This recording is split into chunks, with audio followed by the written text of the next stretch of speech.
Naghahanda ng ilang mga deboto sa tradisyonal na sinakulo tuwing Semana Santa.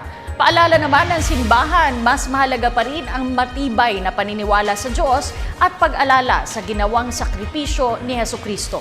Narito ang ulat ni Sam Ramirez. Bahagi na ng tradisyon ng mga Katoliko ang panunood ng senakulo tuwing Semana Santa. Dito, inilalarawan ang mga pangyayari sa buhay ni Jesus na sentro ng paggunita sa mahal na araw. Ang siyang pinaka-kadya o talagang rurok ng ating pagdiriwang ay yung tinatawag nating Trinoo na nagsisimula sa Huwebes Santo ng gabi na kung saan merong pagdiriwang ng huling hapunan.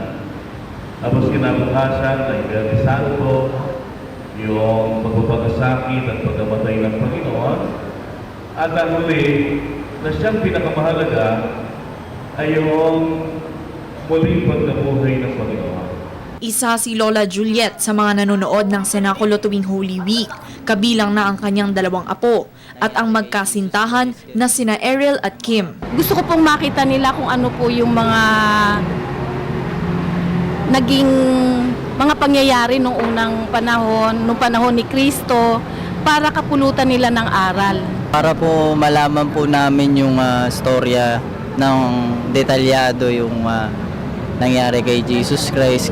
Sa una ko napanood, parang hindi ko siya masyadong naintindihan. So ngayon mas maiintindihan ko siya ngayon. Sa paglipas ng panahon, nagkaroon na din ng iba't ibang paraan ng pagsasagawa ng senakulo. Kung dati naririnig at nababasa lang ang kwento ng pasyon ni Jesus, ngayon maaari na itong mapanood sa sine, sa internet at sa teatro.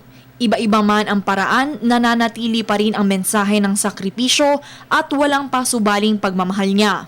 So meron pang iba-ibang sabihin natin media o pamamaraan ng pagsasaliwa, paggunita ng pagpapakasakit, kamatay ng muling pagpatuloy ng Jesucristo.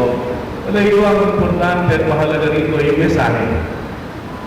Bagamat mahaba ang bakasyon ngayong Semana Santa, paalala ni Archbishop Socrates Villegas, Pangulo ng Catholic Bishop Conference of the Philippines, mahalaga ang pagninilay ngayong Semana Santa at ang pinakamagandang bisitahin ngayon ay ang sariling konsensya. Para sa Telebisyon ng Bayan, Sam Ramirez.